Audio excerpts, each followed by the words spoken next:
하나님의 사랑 가운데 우리를 불러주시고 인도해 주셨습니다. 거친 세상 가운데서도 주님께서 우리를 안전함으로 지켜주시고 또 은혜 더하여 주셔서 이 시간 예배 자리로 모일 수 있었습니다. 예배를 사모하며 또 주님을 사랑하는 마음 가지고 모인 이를 축복합니다. 하나님 함께해 주시고 예배를 통해서 주님 만나게 하시고 주님의 세밀한 음성이 마음속에 새겨지는 귀한 시간으로 삼아 주옵소서. 감사드립니다. 예수님의 이름으로 기도드립니다. 아멘. 이제 거의 여름 날씨 같아요.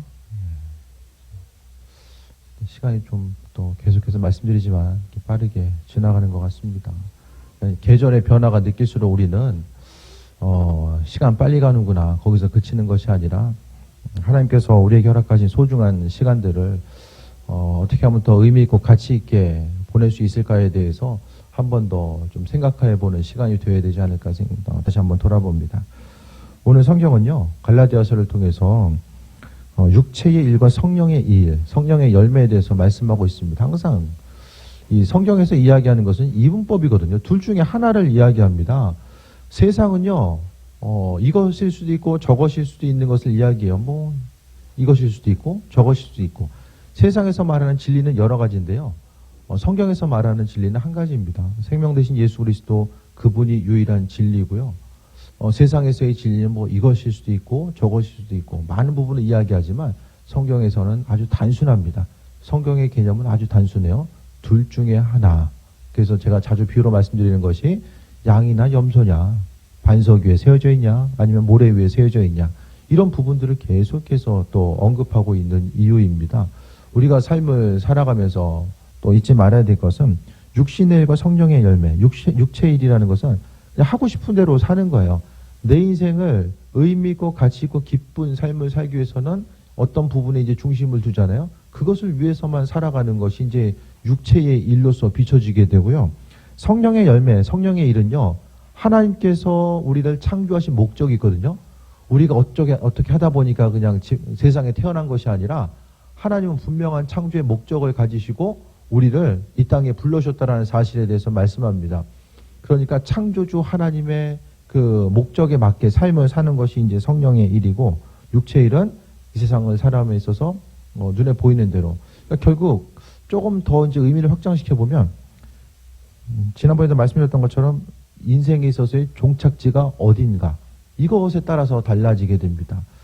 그러니까 눈에 보이는 환경 자체를 보면서 어떤 우리 인생의 종착지가 세상의 끝이라고 한다면 육신의 일, 조금 더 쉽고 편안하고 내 인생이 어떻게 하면 조금 더 이 세상에서 행복한 삶을 누릴 수 있을까, 거기에만 중심을 두면서 살면 되거든요. 하지만은 이 성령의 열매를 통해 본다라는 것은요, 우리의 종착점 자체가 여기가 아니라 영원한 천국에 있다라는 사실에 대해서 이 소망 가지고 달려가는 것입니다. 지난주에 우리가 부활주의를 이제 보내고 또 나아감에 있어서 항상 매년 부활주일은 우리의 삶을 통해서 그 하나님 나라에 대한, 천국에 대한 소망감이 갱신되어야만 하는 순간입니다. 각자의 이제 어떤 그 생일일 때가 되면 내가 태어난 것에 대해서 다시 한번 돌아보게 되잖아요. 그러니까 주님의 부활하심도 마찬가지입니다. 이 부활의 때에 대해서 맞이하고 또 돌아볼수록 우리는 하나님 나라에 대한 소망감에 대해서 바라보는 거죠. 아침에 이제 세신자 교육을 하면서도 잠깐 말씀드렸었는데요. 잠깐 그 이한영 목사님 설교를 잠깐 듣게 됐는데, 지난주 이제 부활절 설교더라고요. 전에도 한번 얘기를 들은 적이 있는데, 그분이 이제 교회 개척은 이제 저보다 좀 몇 개월 늦게 했지만 안수 같이 받았어요. 근데 전도사로 있을 때 제가 예전 교회 사진 들춰보니까 그 교인들 세례 받을 때에 누군지 정확히 기억은 안 나는데 지금 그 황선중 목사님이 오셔가지고 세례를 주신 적이 있어요. 제가 목사에서 안 받을 때는 세례를 할 수가 없거든요. 어쨌든 그 전도사 때, 그 이한영 목사님이 이제 장례를 치르게 되는데, 장례를 치르고 나서 이제 교인 장례인 것 같아요. 근데 교인 장례를 치르고 나서, 이제 부평 승하원에 가서 이제 마지막에 이제 그 화장하면서 이제 볼 수 있는 그런 공간들이 있잖아요. 개별적으로.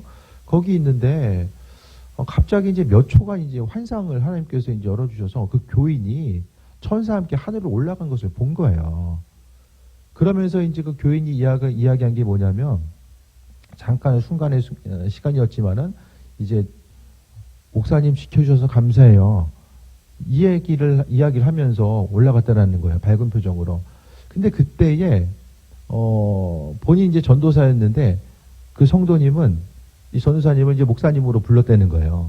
그러면서 이제, 지켜주셔서 감사해. 그러니까 화장장까지 지켜줘서 감사한 건지, 뭐, 신앙생활 아마 함께 오래 하진 않았을 거예요. 전도사로 있었던 기간 자체가, 뭐, 감리교에서 전도사의 기간이 이제 길어봤자 이제 3년이기 때문에, 오랜 시간 신앙생활 한 것 같지는 않은데, 함께. 그래도 이렇게 전도사님, 목사님 지켜줘서 감사해요 하면서, 이제 천국으로 올라간 거죠. 그 환상으로 봤던, 이게 순간순간 이제 뭐, 그분 같은 경우는 하나님께서 많은 부분, 환상으로 주시는 것들을 이제 보고서 이제 사역을 하게 되는데, 그 당시에 어떤 예언적인 사역에 뭐 뭔지를 모를 때고 크게 관심이 없을 때인데 하나님이 그것을 이제 열어주셔서 그 화장장에서의 잠깐의 순간을 통해서 그 성도님이 이제 하늘로 올라가시는 모습을 이제 본 거죠. 그러면서 이제 한마디 덧붙이는데 옆에 있는 천사가 이제 그 목사님을 바라보면서 표정 자체가 본인이 느끼기에는 제법 좀 하는데? 이런 느낌. 천사의 표정을 통해서 말은 없었는데 그 표정을 잠깐 읽었다는 거예요. 그러니까 몇 초의 순간이지만 그 안에서 이제 다양한 일이 이제 많이 나타나는 거죠. 그러니까 그것을 통해서 이분은 그러니까 부활에 대한 소망함, 천국에 대한 것이 이제 목회의 시작을 통해서 초반부터 이제 머릿속에 이제 각인이 된 거예요. 그래서 이제 성도로서 이제 성도들이 이제 믿음을 가지고 살아가는 거, 천국을 바라보고 살아감에 있어서 마음속에 이제 하나님 나라가 있다라는 것을 분명히 확신하면서 나아갈 수 있는, 그러니까 출발점 자체가 부활신앙을 가지고 나아갈 수 있는 부분이 있었던 거죠. 이 시대를 살아감에 있어서 참 우리가 지금 이제 세상을 바라보면 우리가 지금 그럴 때 없으세요? 이게 다구나. 이 세상은 이렇게 살아가면 되는 거구나. 예? 아니면은 세상을 통해서 바라봤을 때에 이렇게 사는 것이 맞고 이러한 지식과 이런 가치관을 가지고 하는 것이 맞구나. 그러니까 이전에 옳다고 여겼던 수많은 것들이요, 요즘을 통해 봤을 때에 이게 아니구나. 예? 세상 세계 질서에 대한 가치관도 보세요. 전쟁을 할 때 누가 알았겠습니까? 예? 21세기에 예? 그 자그마한 나라도 아니고 그렇게 큰 나라가 전쟁에 참여해가지고 다른 국가에게 피해를 주고 이런 상황들, 또 민간인이 이런 21세기 이런 전쟁 가운데서 민간인이 수없이 이렇게 죽을 수 있다는 사실 자체를 누가 생각을 하면서 왔겠습니까? 그러니까 생각하고 꿈꾸고 바라왔던 거, 우리가 가치관으로 가지고 있고 어떤 경험으로 가지고 있었던 수많은 것들이요, 점점 더 세상이요 빠르게 변해가잖아. 이 빠르게 변해가는 시간, 빠르다는 것이 어떤 뭐 좋게 빠른 걸 수도 있고 안 좋게 빠를 수도 있는데, 이 빠르게 변해가는 이 세상 가운데서 우리가 이전에 알고 있었고 생각해 있었던 것들이 얼마나 더 의미 있고 가치 있는 것으로 다가오고 있는가를 돌아보게 됩니다. 그래서 지금까지 이제 삶을 살아가면서 나름대로의 가치관과 방법들을 의지하면서 인생은 이렇게 사는 거야, 이렇게 사는 것이 의미 있고 가치 있는 인생이야라고 생각했던 수많은 부분들이 있잖아요. 그 부분들이 여전히 통용되고 있는가, 아니면 하나님 나라라고 하는 천국을 바라보는 우리의 삶을 생각해 봤을 때에 그 부분이 여전히 내가 삶을 살아가는 방법 자체가 이것이 맞는 것인가, 이런 부분에 대해서도 다시 한번 생각을 해봐야 합니다. 그래서 육체의 일과 성령의 열매 자체를 이야기하는데, 오늘 성경에 보니까요, 성령을 따라 행하라, 그리하면 육체의 욕심을 이루지 않는다. 각자의 육신의 욕심대로 살면 세상이 어떻게 될까요?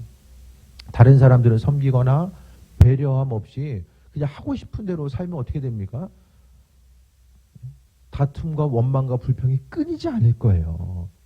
사람 생각을 이해할 수 있습니까? 옆 사람 생각들, 주변 사람들이 행동하는 것들에 대해서 자연스럽게 저 사람은 저럴 수밖에 없지, 이런 것들이 내가 의지를 동원하거나 믿음의 영역을 동원하지 않아도 다른 사람들에 대해서 이해하고 용납할 수 있는 부분이 몇 가지나 있습니까? 저도 애들 크니까 점점 잔소리가 많아져요.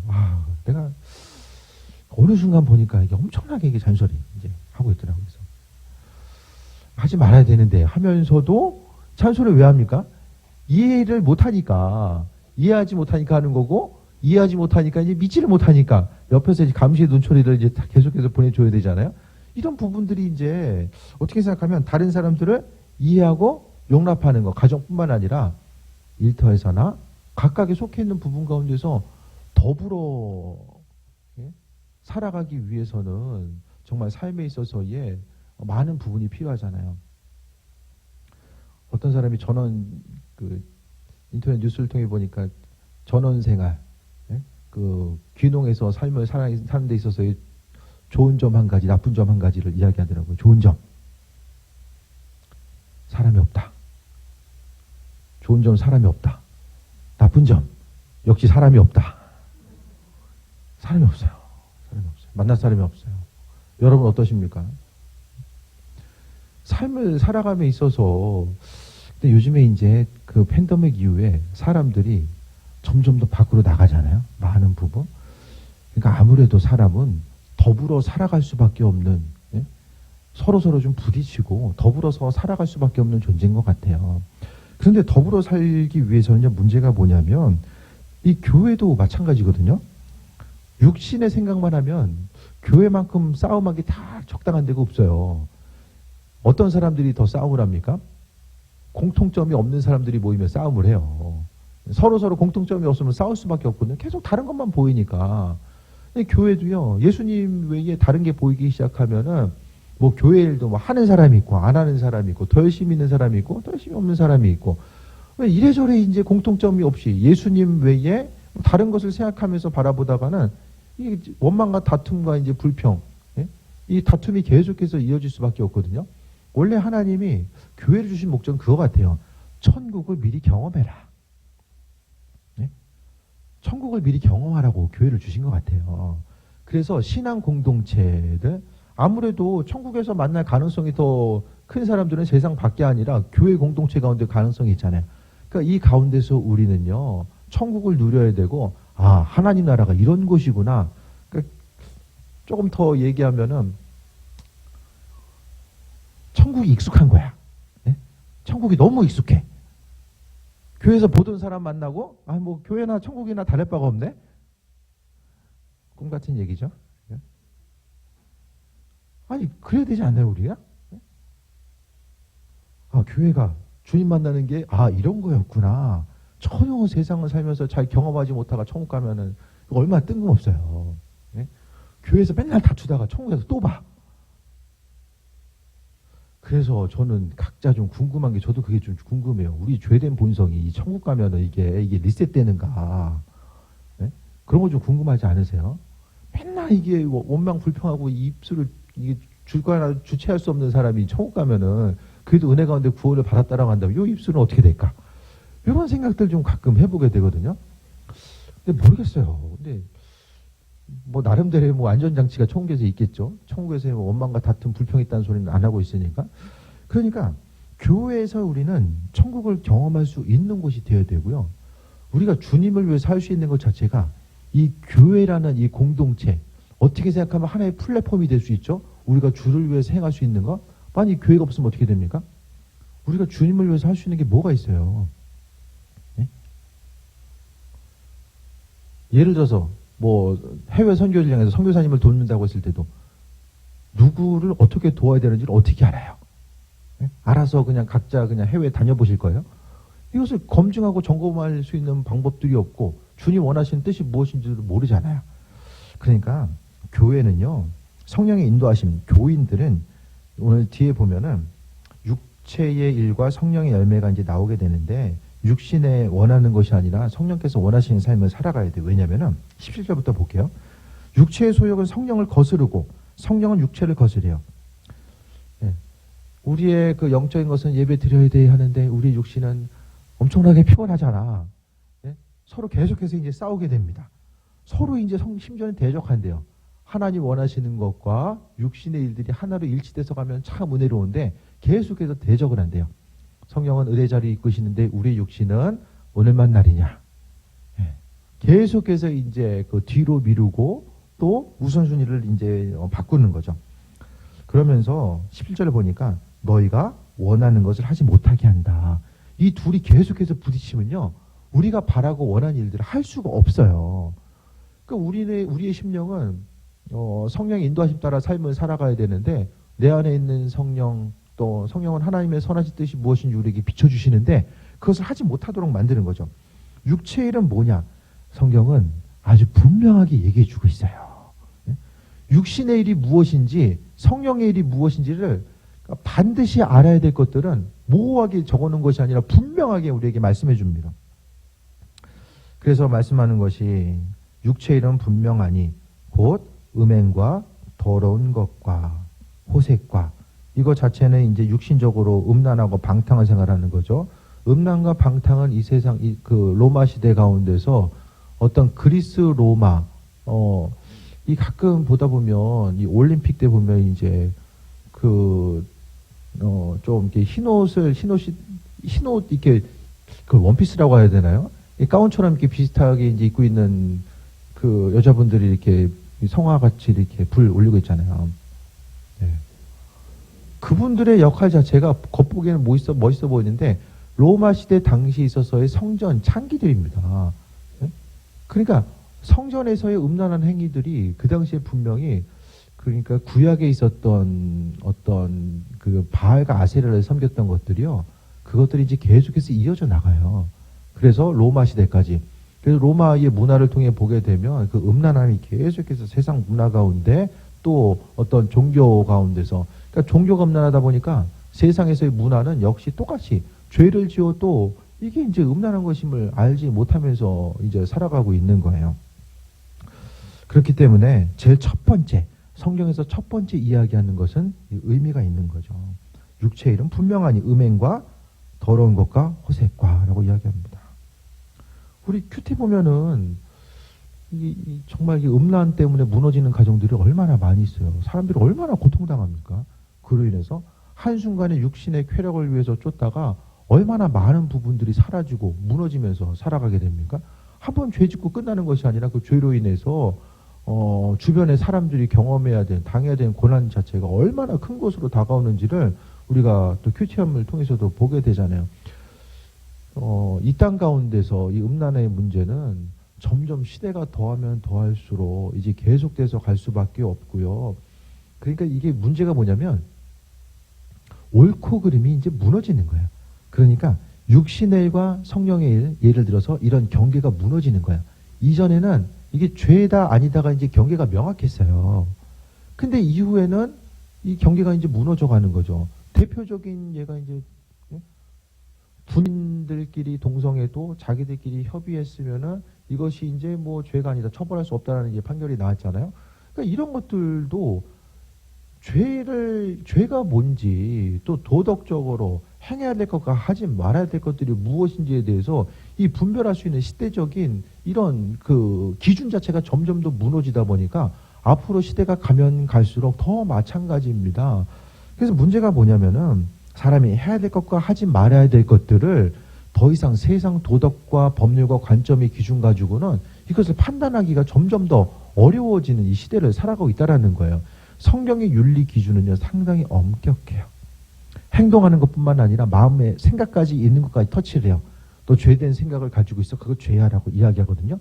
근데 그것이 너무한 거 아니야? 너무 지나친 거 아니야? 생각할 수 있지만은 생각이 죄된 행동은요 어느 날 갑자기 나오는 것이 아니라 생각이 모여서 생각이 행동으로 이제 움직여지는 것 자체가 죄로 연결됩니다. 선한 생각도 마찬가지입니다. 내가 주님과 온전한 관계성 가운데 주님을 바라보고자 하고 그 은혜 가운데 삶을 살고자 했을 때에 우리의 심령 가운데 한 가지 또 성장하면서 하나님의 도우심과 인도하심에 대해서 바라보고 살아가게 되는데 그러니까 주님 주신 마음의 감동이 삶을 통해서 이제 표출돼 나오는 거죠. 그러면서 이제 첫 번째로 제시한 것이 육체의 일은 이런 거니까 절대 하면 안 돼라고 이야기하는 것이 육체의 일과 음행의 문제를 말씀하고 있습니다. 그래서 우리가 세상을 살아가는 기준을요 성경 말씀에 두지 않으면은 하나님 나라를 소유할 수가 없어요. 그래서 믿는 사람들은요 하나님의 법과 관점 가운데 살아가는 거죠. 두 번째가 우상 숭배와 주술과 두 번째가 이제 우상 숭배와 주술을 이야기하죠.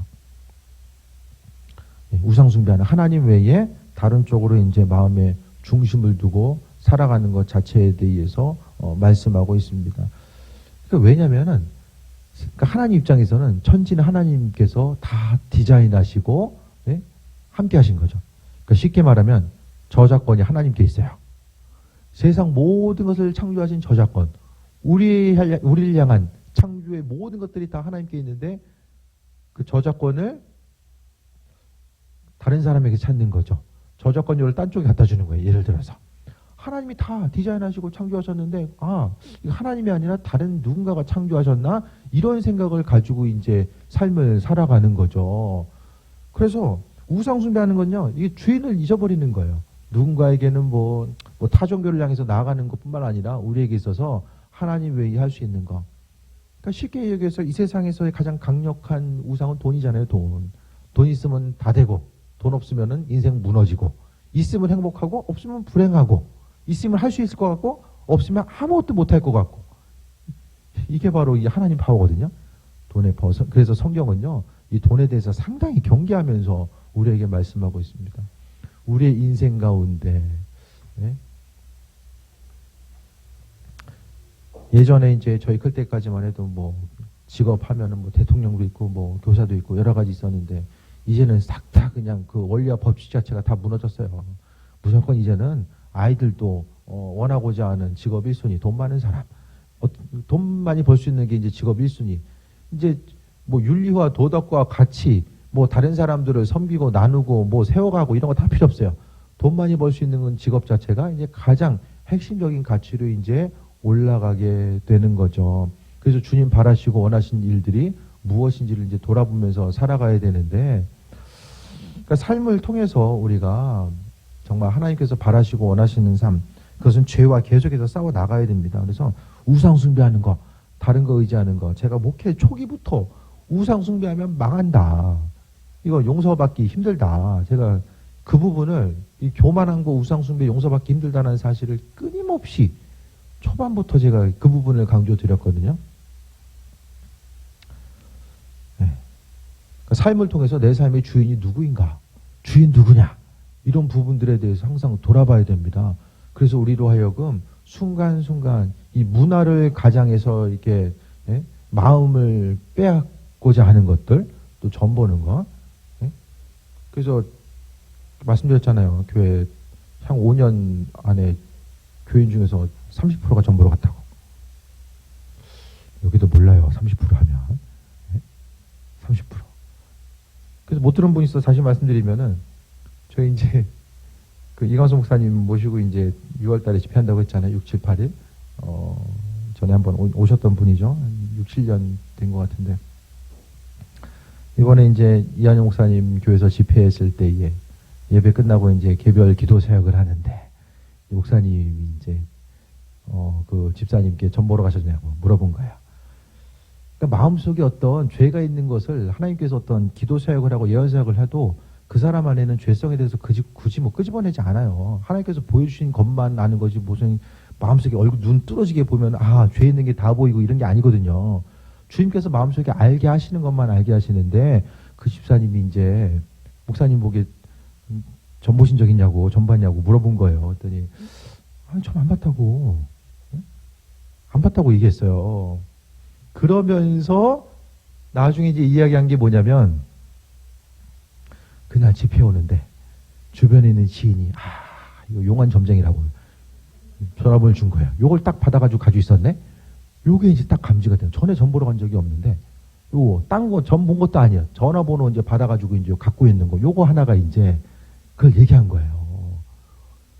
그러니까 사람을 만나실 때 이 목사님은 하나님이 알게 하시는 거. 그래서 그때도 얘기했던 것처럼,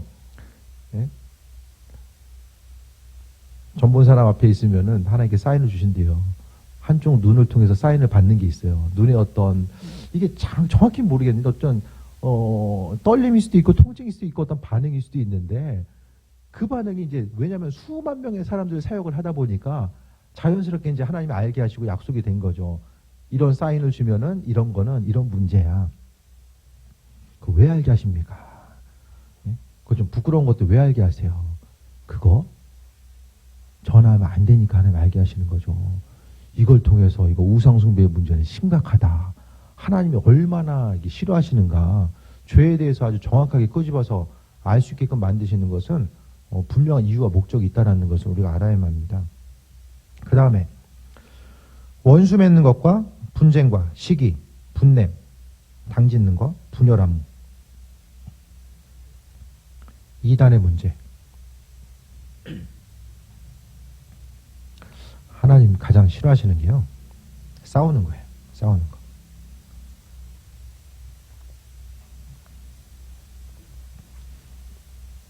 교회에서는 왜 싸웁니까? 교회에서 예수님 때문에 싸웠다는 소리 들어보셨어요? 예수님 때문에 싸웠다는 얘기?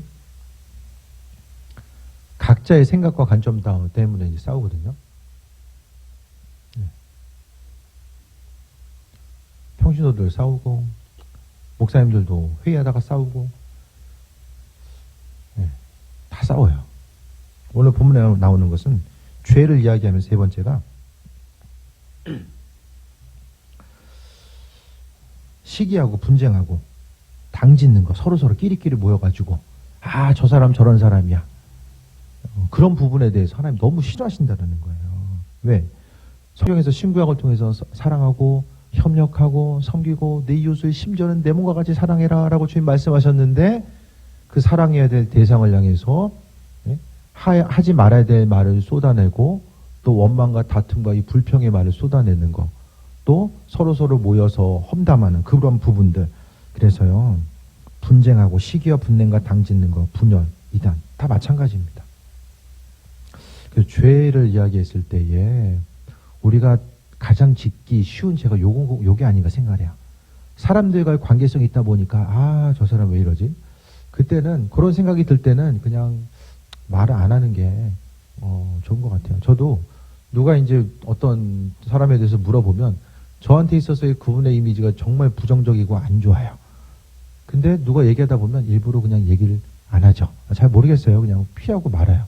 왜냐면 계속 얘기하다가는 뭐 긍정적인 대답이나 그런 것들이 이제 나오기 힘들기 때문에 굳이 얘기해가지고 범죄하고 하나님 주신 것들을 소유하지 못하고 그럴 필요 없잖아요. 내가 은혜로 받아야 될 것들을 그 한 사람 때문에 내가 누리지 못할 이유는 없거든요. 그런 부분들에 대해서 조심해야 됩니다. 그 다음에 투기와 술 취함과 방탕함과 또 그와 같은 것들이랑 이 방탕함의 문제를 이야기합니다. 그러니까 기독교 신앙을 갖는다라는 건요, 그냥 뭔가 좀 정돈돼 있고 정결하게 주님 바라보는 거. 우리 아드님한테도 계속해서 정리를 잘하고 살아라. 또 저러고 있어, 또. 이제는 좀 지적을 하기로 했어요. 이게 좀, 본당만 오면 정말 무슨, 뭔가 있어, 여기 무슨 체류가스가 나오는 것도 아닌데, 조심해야 돼, 지금. 조심해야 돼. 아침, 저녁으로 이게 상태가 점점 심해지셔가지고, 모르고 있었는데 딱 이제 얘기하려고 보니까, 계속 얘기하면 안 돼, 또, 이제. 그래서, 뭔가 삶이 좀 정돈이 되고요. 규칙적이고, 정돈되고, 뭔가 좀 소망이 있고, 그러니까 옛날에 보게 되면 우리나라가 이제 처음에 기독교가 들어왔을 때 여러 가지 이제 방탕한 것들, 도박이라든지 음란한 문제들 다 이제 끊어지게 됐던 많은 경우가요. 예수님 믿고 나서 그런 부분들이 많이 끊어져요. 그러니까 농번기 되면 이제 사람들이 모여가지고 이제 1900년대 초반 그쯤이겠죠. 다 모여가지고 이제 노름하고 이제 다 날리고 그런 부분들. 식구들 두드려 패고 이제 계속해서 이제 이런 것들이 나타나다 보니까 신앙이 들어가면서 그런 부분들이 하나하나 이제 이게 정리가 된 거죠. 그래서요, 믿음으로 살아간다는 건요, 뭔가 누가 보기에도 신앙생활 하면 좀 정돈된 느낌을 가지고, 왜냐면 성령께서 일하시며 성령은 질서 있게, 품위 있게, 정돈되게 일하시는 분이 성령이거든요. 귀신 역사가 있으면 귀신 어떻게 합니까? 성경에서 나와 있는 거 보면은 무덤에서 자고 그냥 여러 가지 이제 좀 추하고 더러운 모습들이 계속 나오지만은 성령이 인도하심 받은 삶의 모습은 그렇지 않잖아요. 너희에게 경계한 것 같이 21절에 경계하노니 이런 일을 하는 자들은 하나님 나라를 유업으로 받지 못한다라고 이야기합니다. 그래서 다시 한번 돌아볼게요. 말씀드리는 부분이 우리의 인생 가운데 걸리는 부분이 없는지 다시 한번 생각해 보세요. 육신의 일, 음행하는 것들, 또 우상 숭배하는 것들, 또 분내고 오늘 당을 지어가지고 다른 사람들에 대해서 욕하거나 책망하는 것, 그리고 삶이 방탕한 것, 이런 부분이 무엇이 있는지를 돌아보고요. 이것은 하나님 나라의 유업으로 받지 못한다라고 사도 바울은 분명하고도 명확하게 또 제시해주고 있습니다. 그런데 반대적으로 성령의 열매, 하지 않아야 될 것들만 안 하면요, 하나님의 은혜 가운데 우리가 충만한 삶을 살 수밖에 없어요. 그래서 성령의 열매는 뭐냐면 신앙생활을 온전히 하고자 했을 때에 나타나게 되는 열매예요. 근데 이 열매는요, 내가 이런 열매를 맺어야지 힘써서 맺는 게 아니라요, 자연스럽게 주님께 가까이 가다 보면 내 삶을 통해서 내가 열매를 맺고 있는 거예요. 때가 되면 열매를 맺는 것처럼 그 과일 나무들이. 성령 열매는 뭐냐면은 사랑. 주님께 가까이 가다 보면 예수님의 사랑이 무엇인지를 깨달아 알아서요, 나도 다른 사람들을 섬기고 싶고 또 사랑으로 함께 해주는 것.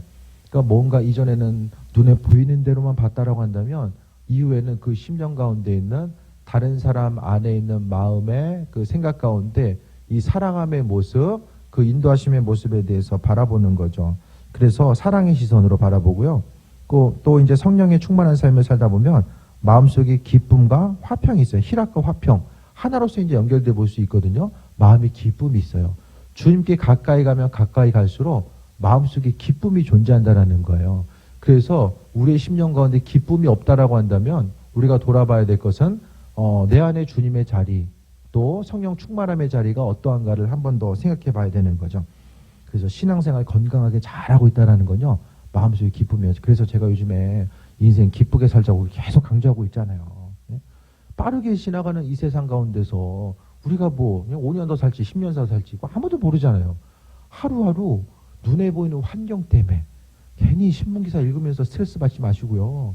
옆 사람 주변 한 사람 때문에 그 스트레스 받지 마시고요. 왜 아무도 내가 가지고 있는 기쁨을 빼앗을 수 없어요. 우리가 주님 안에 온전히 거하고자 했을 때에 기쁨으로 소망 가운데 살아가는 거. 그래서 잊지 말아야 될 것은 내가 가지고 있는, 그러니까 내 인생에 있어서 내가 신앙생활 잘하고 있는가 아닌가를 점검해 볼 수 있는 가장 중요한 척도가 심령에서 기쁨이다. 기쁨. 그 기쁨 자체가 어떤 아이들이 이제 게임하면서 이제 어떤 말초신경을 자극하는 이런 기쁨이 아니라 그냥 평안함 가운데 있을 때에 길을 걷다가 밥을 먹다가 무슨 일 하든지 간에 그 안에서 누릴 수 있는 일상에서 삶을 살아가고 있는 그런, 그러니까 어떠세요? 그 평상시의 이 상태 자체가 어떠세요? 이렇게 화가, 인생의 50%가 이렇게 화가 이렇게 막 아래서 막 용암 끓는 것처럼 끓고 있고, 그 끓고 있는 상태에서 이제 하루하루의 상황 따라서 어느 순간 좀 잠잠하기도 하고, 어느 순간에 더 끌어오르기도 하고, 이게 아니라 우리의 심령 가운데 한 50%가, 최소 50%가 주님의 은혜로 채워져 있어서 화나 내리실 때 그 은혜로 조금 더 이제 화를 덮고 갈 수 있고, 은혜와 충만함으로 체험받고 나아갈 때는 더 기쁨이 기본적으로 채워져 있는 50%의 충만함이 있으니까 더 조금만 주님을 바라보고자 하더라도 은혜 가운데 새 먹고 달려갈 수 있는 거예요. 어떠십니까? 성령 충만함과 은혜가 50%요? 아니면 계속 폭발하기 직전에 화산처럼 심령이 끓고 있습니까? 어떠십니까? 아니 아무것도 없으세요? 끓는 것도 없고 아무것도 없고, 그래서 다 비어 있어가지고 그냥 기쁘려고 막 한참 채워줘야 되고, 열받는 것이 이제 표출돼서 한참 이렇게 끌어올라야지만이 이게 다 바람직한 것 같지는 않아요. 그러니까 기본적으로 이 예배를 통해서요, 삶을 좀 돌아보고 성령 충만함이 무엇인지를 생각해보고, 내 인생 정말 하나님께서 의미와 그 목적을 가지고 우리를 창조하셨다라고 하는데 우리의 인생 자체가 성령의 열매가 맺어져야 되는 거죠. 그래서 자비, 그리고 오래 참는 거. 내 안에 기쁨이 있고 여유가 있으니까 왜 참을 수가 있는 거예요? 왜? 성령께서 함께 하시니까 중요한 것과 중요하지 않은 것이 분별이 되는 거예요. 그러니까 내 안에 참을 수 있는 은혜가 있는 것이고, 자비, 다른 사람을 향해서 자비와 양선, 선을 행하는 거죠. 충성과 온유와 절제, 이 같은 것을 금지할 법이 없다. 22절과 23절에 나와 있는 성령의 열매의 핵심적인 것 자체는 뭐냐면요, 인생 혼자 살아서는 아무 의미가 없는 것들이라는 거예요. 예? 여기 모여 있는 모든 것들이요, 사람들과의 관계성 가운데서 펼쳐져 나오는 거예요. 내 심령 가운데서. 혼자 있어가지고 살아? 희락과 화평 오래 참음? 자비양선. 누군가가 있어야지 이런 것들이 이제 의미가 있죠. 내 안에서 열매들도, 열매라는 것은 사용할 때가 있어야 되잖아요. 그러니까 혼자 있어야 되는 것이 아니라 결국 성경에는 관계. 그러니까 그 19절 그 육체의 일과, 그러니까 22절부터 나오는 성령의 열매를 통해서 근거로 해서 오늘 육체의 일을 봤을 때에 가장 이 문제가 되는 게 뭐냐면 우상숭배와 당짓는 거예요. 왜냐면은 뭐 다 비슷하긴 하지만은 우상숭배는 하나님과의 관계를 심각하게 파괴하는 거고요. 시기와 분쟁 자체는 다른 사람과의 관계를 파괴하는 거거든요. 그러니까 관계성의 파괴가 바로 육신의 열매 가운데 나오는 것이고, 관계성의 회복과 섬김과 나누는 것. 서두에 말씀드렸던 것처럼 천국을 미리 경험할 수 있는 것이 교회 공동체가 될 수 있는 그 근거 자체는 바로 오늘 본문에 나와 있는 각자가 성령 인도하심을 통해서 그 성령의 열매를 맺을 수 있기 때문에. 그래서 교회에 오면요, 또 은혜 가운데 충만하게 채움받고요, 각각의 일터에나 교회 그 각각의 가정에 돌아가서 내가 충만하게 채움받은 대로 그 말씀대로 믿음대로 살아가는 건요, 이와 같은 열매가 있어서 주의 은혜 가운데 쓰임받는 삶을 살아갈 수 있는 거예요. 24절 봅니다. 그리스도 예수의 사람들은 육체와 함께 정욕과 탐심을 십자가에 못 박았느니라. 결국 육신의 일의 핵심은 뭐냐면 욕심이죠. 욕심. 더 누리고 더 소유하고 더 가지려고 하는 것 자체가 육신에 있어서의 탐심, 욕심으로 되고요. 예수의 사람들, 성령을 바라보고자 하는 사람들은 탐심을 십자가에 못 박았다라고 이야기합니다. 그러면서 25절에 우리가 성령으로 살면 또한 성령으로 행할지니, 성령의 인도하심을 바라면요, 성령대로 살아가래요. 그러니까 결국 그 말씀대로만 살아가면요, 인생이 참 가치 있고요, 다른 사람들에게도 인정받고 주변 누군가의 삶의 여정 가운데 함께 더불어 살면서 내 가치를 얼마든지 드러낼 수 있어요. 반대로 26절에 헛된 영광을 구하여 서로 노엽게 하거나 투기하지 말라. 마지막에 또 관계 이야기하면서 끝나죠. 성령으로 살면 성령으로 행하라. 성령의 열매를 통해 말씀하셨고요. 그러면서 마지막에 서로 투기하지 말라는 것을 통해서 이제 5장을 마무리합니다. 미워하고 다툼은요, 정말 우상숭배만큼 하나님이 싫어하시는 거예요. 근데 환경을 통해 보게 되면 여러 가지 환난과 어려움들을 우리에게 하나님께서 주실 때가 있는데, 그 고난의 때요, 때로 하나님이 우리의 믿음의 성숙함을 달아보시기 위해서 그 또 어려움을 주실 수도 있고요. 또 우리가 그런 어려움이 아니면 내 자신의 믿음의 상태가 어떤지를 잘 몰라요. 내가 누구인지를 잘 모르게 됩니다. 그렇기 때문에 우리가 잊지 말아야 될 것은 하나님의 방법대로, 하나님의 뜻과 또 인도하심대로 우리가 삶을 살아가는 것이 무엇인지에 대해서 또 돌아봐야 되고, 항상 삶을 살아가는 것, 믿음 생활하는 것이 뭐냐, 성령으로 열매 맺는 삶을 살아감에 대해서 이야기하는데, 그냥 성경은 그냥 단순히 착하게 살아라, 예수 믿으니까 착하게 살아라, 그걸 이야기하는 것이 아니라 다른 사람을 향해서 섬기고 나누는 것도 기준 자체가 너 자신과 같이 사랑하라고 말씀하셨고요. 결국 이 모든 것들이 가능한 것은요, 하나님 나라 천국 공동체, 부활신앙이 있을 때만 이 가능해요. 여러 말씀 드렸는데요, 환난과 어려움이 있을 때 이 시대는 주변에 누군가가 없으면요, 더 그 어려움을 이기고 나아가는 것이 힘든 시대가 된 것 같아요. 교회 공동체를 통해서 서로서로 주님의 사랑을 경험하고 발견하고 기도해주고 위로하고 협력하는 이런 부분이 없다라고 한다면, 정말 우리가 어떤 그 마음을 들고 또 힘들고 어려웠을 때 무엇을 말하거나 나누고 그런 부분들이 아예 상실됩니다. 점점 더 이 세상 가운데서요, 다른 사람 힘든 거 얘기 들어주는 거 별로 없잖아요.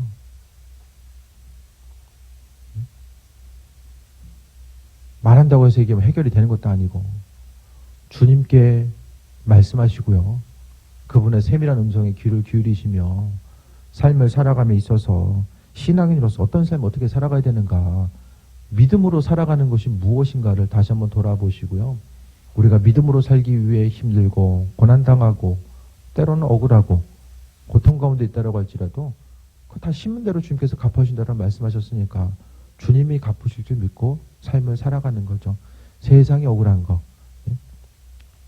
예수님도 억울하셨잖아요. 근데 하나님 영광 받으시고 또 은혜 가운데 충만함을 함께 하셨던 것처럼 우리의 삶의 여정 가운데서도 창조주 하나님 또 그리스도 예수 주님 바라보며 무엇보다도 성령으로 살면 성령으로 행하라고 말씀하신 것, 신앙은 행하는 것입니다.